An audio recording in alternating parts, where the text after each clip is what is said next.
A former Malaysian Youth and Sports Minister Syed Saddiq Abdul Rahman has been acquitted of corruption charges. The Court of Appeal unanimously held that the trial judge had erred in his judgment without taking into account all evidence.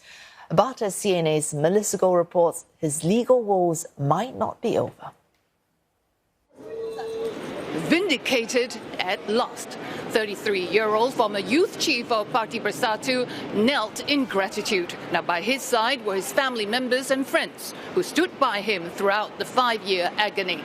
Now, the appellate court, in a unanimous decision, overturned a lower court's decision that convicted him of all 4 graft charges of misappropriation of party funds in November 2023. Now, he was sentenced to a total of 7 years in prison and 2 strokes of the cane. Now, speaking outside the courtroom at the Palace of Justice, Syed Saddiq was relieved to have cleared his name. In Malaysian politics, if we aspire for Malaysia to be a great country, a developed country, a country which serves the interests of all Malaysians, regardless of class, race and religion, you need leaders who are whiter than white. And I truly believe in that. Now, once a rising star, Syed Saddiq became the youngest minister in the cabinet of Dr. Mahathir Mohamad during his tenure as the second-time Prime Minister.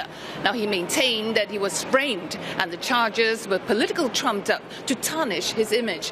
But the Anti-Corruption Commission chief said his legal woes may not be over as yet.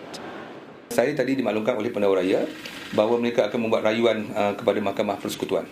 Saya tak ada personal dengan sesiapa. Saya tak ada rasa kecewa atau suka dalam saya menyiasat apa-apa kes pun.